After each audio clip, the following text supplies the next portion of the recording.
Armor Shield, the medical center created for the testing and the treatment of COVID-19, has unveiled its latest COVID-19 isolation center and laboratory in Lagos. As Nigeria intensifies its fight against the spread of the virus, Lagos remains the epicenter, and as such, the organized private sector has to come together to ease the constraint on public health facilities with the state-of-the-art resources. But it comes at a price. Arise News correspondent Adefemi Akinsanya reports. As the number of COVID-19 infections continue to grow, so too, it seems, does the response from Armored Shield. The commissioning of this medical facility is the latest addition to the medical centre's efforts against the spread of the virus. In addition to its already standing PCR testing facility, Armored Shield is offering a high-end isolation centre in the Victoria Island area of Lagos. Solidly entered the second wave, where we have a situation that demand now outstrips supply. Essentially, all the COVID caring centres are full. Certainly in the private sector are all full.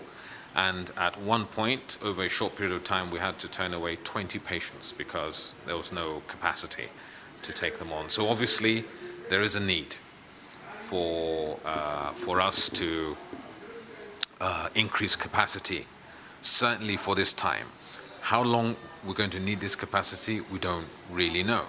The original plan was to make this our sole center.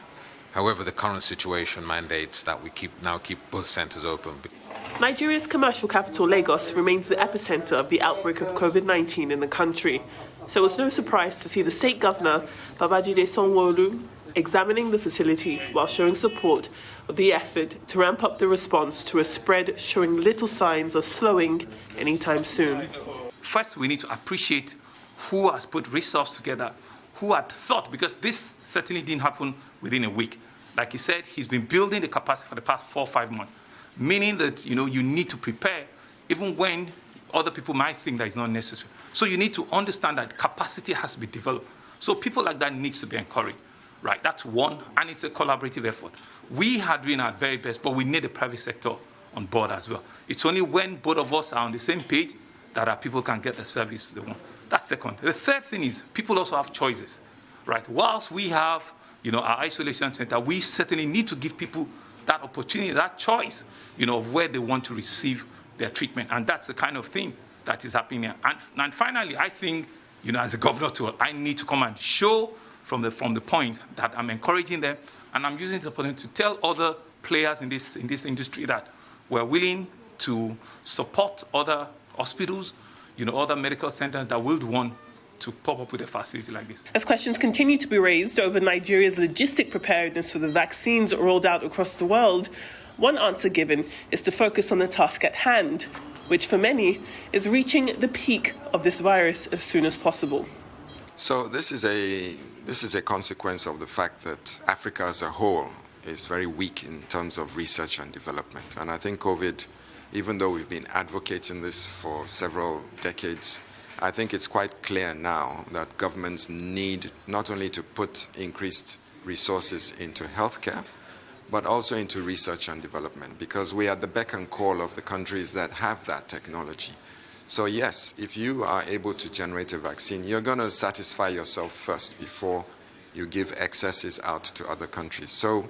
But there is a coalition across the world that is trying to ensure that there is fair equity and social justice in the distribution of vaccines, and that Africa, despite its lack of medical innovation and technology, gets a reasonable share of the technology. And of course, it's economically driven as well. So there is a scramble for vaccines, but as government, our responsibility is to regulate it, to ensure that not any vaccine comes in, to ensure that there are no rogue vaccines, no fake vaccines, and that those that do receive the vaccine are received in an ethically sound manner, and that we can follow these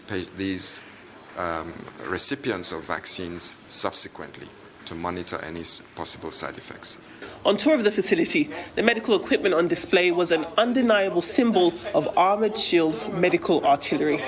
From this MRI for the assessment of lungs during a patient's infection, to the laboratory allowing tests to be done on site, and this 4-bed intensive care unit equipped with ventilators and other life-saving equipment. Queries over cost are inevitable. The 17 to 20 bed facility was financed through a loan with Access Bank. The amount has not yet been publicly disclosed, but for a private facility, it's expected that costs will be recouped from patient medical fees. The very nature of this virus means that infected patients must be kept away from their loved ones while isolating. But the Armoured Shield facility allows patients to have visitors who can get as close as this glass barrier allows. Another modern solution to the tackling of a novel virus that caught the world unawares. Well, the latest part of the Armoured Shield Medical Centre's arsenal against COVID-19 is represented by this building. And as the tide from Nigeria's second wave of infections grows even larger, medical professionals here say they're dedicated to making sure their patients won't be swept away. Adefemi Akinsanya, Arise News, Lagos. Right. Great one there, great story as regards helping the public sector to be able to grapple with the challenges of COVID. Like Dr. Evans was saying this morning, there's a big dearth of oxygen. A lot of people are looking for oxygen everywhere, and I'm also doing that laudable project. What are your comments on this? It is good to see the private sector filling the gap in providing healthcare services to Nigerians, especially at a time like this when we're at a pandemic where public facilities are grappling, government is grappling to cater for its citizens. The Lagos State government over the weekend, last week, actually commissioned a gas plant at the Yaba Hospital. But is that enough? You hear people who say, my loved one died because there was not enough gas, or people have to wait several hours before they're even attended to. So it is good to see this. But there's something the doctor said that was very instructive for me. At a point in time, they had to turn away 20 patients because they did not have the capacity. And so, yes, armored shield is there, but we do not have enough. We need several armored shields to fill this gap. And so it is imperative for people to understand the severity of what we are dealing with, that if only you can take personal care, then you will not only relieve yourself and your loved ones from the pain, the trauma of going through this, and it comes at a cost. It's not cheap. You relieve them, and then you relieve also the healthcare system. So we have a part to play. We all have a part to play. I just pray that what you just said now, some religious leaders will just understand. I pray. Well, first, let's commend Reddington Hospital, one hospital that has been providing leadership at the cutting edge of science and technology in terms of the services they provide, and the leadership that they've also provided within the private sector in dealing with the COVID-19 pandemic. And the Lagos State government should also be commended, in my view, for keeping itself open, providing access in terms of both moral support, at least that we can easily point to for this particular establishment. However, my concern is about cost. I don't think the services will come cheap. And now that Governor Sanwo-Olu says he's very enthusiastic about what they have done, is it possible that the Lagos State government will be willing to provide some kind of subsidy for persons who may elect to use the facility provided by Armoured Shield, facility? First, they built a PCR center. I think Adefemi Akinsanya did a report on that PCR center at that time. And then this is an isolation center. At a time when that facility is needed, all hospitals, we're told, are overstretched. All private hospitals are overwhelmed. Isolation centers belonging to the state government are also overwhelmed. There was even a report which we were trying to allude to, the fact that oxygen is not available. These isolation centers have run out of oxygen. And it was on the basis of that the president directed that oxygen plants should be set up in every state of the federation, and that there should be an immediate provision about 100,000 oxygen tanks. In Lagos, the facility that you said the Lagos State government is talking about, the Lagos State government is looking at the production of about 100,000 oxygen tanks per day and 6 oxygen tanks per hour. I hope that that's not just a statement of intention, that the Lagos State government is committed to it, and that is likely to make a lot of progress. Because many of the people that died, they died because oxygen was not available. And I've seen some very angry commentary by relatives of persons who died to the effect that, look, we waited for a disaster to befall the entire world before it suddenly occurred to us that there are omissions within our public health care system. If there is any wake-up call in this COVID-19 crisis, it is simply that health is not something to be taken lightly. Even if you look at the budget for 2021, you see that the amount allocated to health is just about 520-something billion naira, which is absolutely nothing compared to the kind of pressure, demand that COVID-19 has imposed on us. But let us commend Reddington Hospital. I thought at Advertisement I was going to go a step further to find out how much does it cost to make use of that facility. But whoever is able to afford it and make use of it, I think it's good that they provided that facility, and I hope through it, more lives will be saved. But as I said, for those who do not have the resources, the Lagos State government should consider providing a subsidy, because the main priority is to save lives, in my view. Save lives and save them fast, most importantly. That's all on News Headline. We'll take a short break now. When we return, we'll have Michael Wilson, this one, Marwa Aaron Akiri, give us updates on COVID-19 business and COVID and sporting activities around the world. Please stay with us.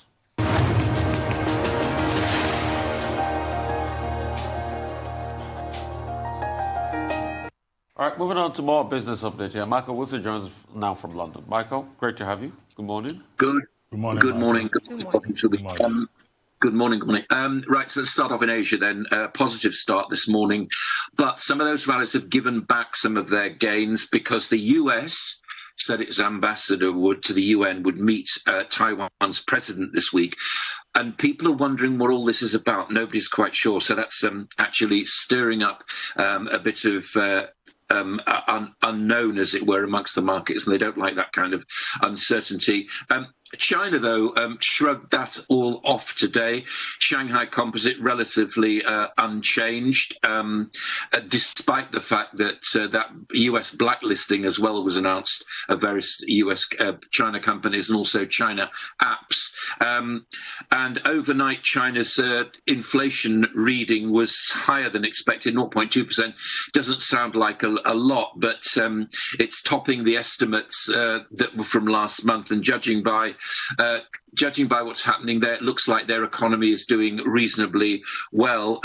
Those recent moves that we've seen, they're fairly controversial, as we've been discussing last week, that China wants to regulate its tech companies. Apparently, it's part of a broader push to increase its status as a technological superpower, just like the United States and the European Union, and indeed the UK. China is working out how to regulate the technology data. The China's technology companies, unencumbered by regulation as we speak, have had a massive growth, as you know, and become amongst the biggest in the world. So the Chinese are wondering how they can actually do that, but their inflation figures slightly, again, showing that the economy is well on the mend there. As far as the United States is concerned, let me recap the end of last week, and President-elect Biden has signaled his intention to spend trillions of dollars increasing direct payments to American taxpayers of $2,000. But, and here's the big but, Joe Manchin, the Democratic senator, said he would not support Biden's plans for those kind of stimulus checks. The Democrats have a tiny majority in the Senate, so every vote actually counts there. It was later clarified that Mr. Manchin is not saying no, he's just undecided, but that was enough really to upset. It's a very, very delicate formula as far as agreement within the US administration is concerned right now. That sort of stimulus talk, though, music to the ears of the buy everything kind of view that we've had in the United States. And some people are wondering how that, of course, will be paid for, and the fact that the US government still ranks itself, as some analysts are putting it this morning, morning as among the emperors of bond issuance. It's fraying nerves, and that's wondering whether people ought to be buying other things as well as those yields can go down. As far as President Trump's concerned, he's only got a few days, but for some reason, the markets are not costing in any nasty surprises from him in his final days. But, you know, you can't help thinking that there's something there. Maybe it's to do with Taiwan, I don't know. But along that theme, JP Morgan and Citigroup, two of the US largest banks, have said they are going to suspend political payments for at least 6 months until something clearer comes out of where the politics in the United States is actually going at the moment. Bank of America spokesman said the appallingly violent assault on the US Capitol will factor into decisions for donations even for the 2022 midterm elections. It sounds a long way away, but of course it isn't. And a lot of speculation here in Europe, here in the UK over the weekend, and certainly in the weekend newspapers, about how the Republicans are going to reform themselves in the United States, given Trump, given the disintegration of their own party, and also given what happened last week. OECD is saying in an interview with one of our leading broadcasters that more lockdowns will be taking place. Doesn't see much changing towards the end of the year, maybe 6 to 9 months, maybe another year of lockdowns. But that is not going to move anywhere quickly until we get some positive news about when we can all get our vaccinations. As far as the UK is concerned, nearly 250,000 businesses at risk of closure. That's 5.9 million in total. Small businesses, they account for 17 million people working in this country. That's a large proportion of the working population, and business confidence is at its second lowest in 10 years. Commodities, oil, well, a rally really fading in Asia. Risk aversion amongst asset classes. People are very uncertain about where oil and other commodities are going. We're calling gold a bit of a bonfire of the vanities. They suffered a judgment day really on Friday. Increased government yields pushed gold prices right down. They tend to act inversely, and gold collapsed 3.35% an ounce in New York on Friday. We'll see where it goes. Week ahead then, US inflation figures, also the Beige Book in the United States, which gives a very useful view of where people think the economy is actually going. And once again, we'll get more confirmation, presumably, of some kind of stimulus deal as far as the United States is concerned. And the UK GDP on Wednesday in October, well, we know it's been very bad. We know that further lockdowns have taken place now. So whether these readings are very valuable or not, but we'll be looking really towards a fairly grim start, unfortunately, to the coming year. Back to you. I wanted to ask you on Friday about a clampdown on Chinese payment systems and also on Chinese telecom by the United States. But China seems to have reacted over the weekend. On Saturday, it came up with a new set of rules directing global companies that follow those Washington, D.C. restrictions that they may well be sanctioned. And then there have been a lot of back and forth. This is going to present a challenge to Joe Biden when he assumes office. What do you think he's going to do? Is he going to sustain those restrictions, or he may find a need to modify them? And then it's a week since Brexit kicked in. Now, how is that affecting the United Kingdom? We're told that about 250,000 companies are likely to shut down in the UK this year alone. Scottish fishermen have been told to reduce, to fish less because of the problem of getting it across. And the other day, Mike and Spencer had difficulties transporting across the English Channel. The same with major delivery companies that have had to scale back. What is the effect on the ordinary man and the economy? Wait and see is the effect, actually. I think everybody expected this first week would be a very difficult one as people get used to the regulations. I mean, they are there, unfortunately. So are the opportunities for trade as well, which will grow. We have that unilateral agreement with Turkey. We've had unilateral agreement with Japan and so on. So things are changing very, very rapidly. I think the major concern, though, is that would be a massive story right now. The bigger story really is still how the government intends to get vaccinations out to the majority of the population, because lockdown is the clearest thing that's affecting the economy here. Yes, Brexit is important, but I think that actually the lack of domestic demand, there's almost a complete shutdown here.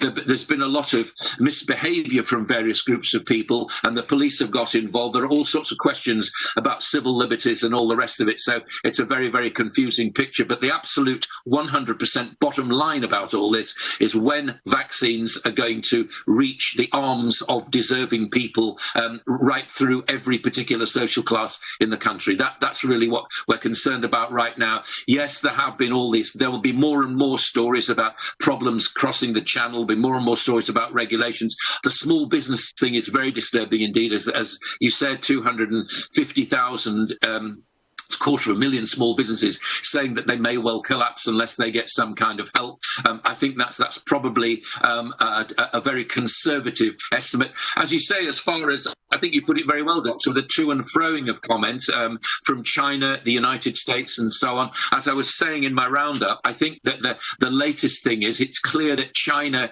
is wanting to regulate how powerful its own tech companies are. Part of that process, presumably, will be making that they have their own. Michael, I'd like to say a very big thank you. So much issues to raise, but so little time as always. Thank you so much for your time, Michael Wilson, as always. We'll quickly move to a quick commercial break. We'll come back. We'll take our this one more. We'll keep the show on this morning.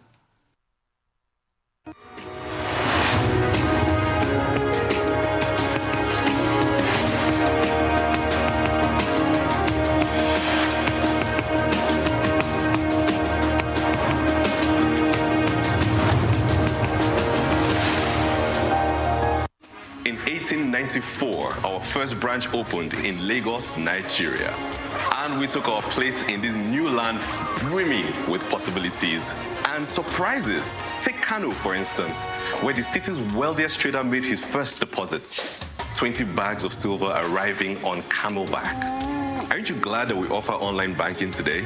We are intricately woven into the fabric of society, supporting polo for over 100 years and pushing the limits of athletic performance. Rooted in tradition, but constantly leaning forward into the future. Are you coming? You first. First Bank.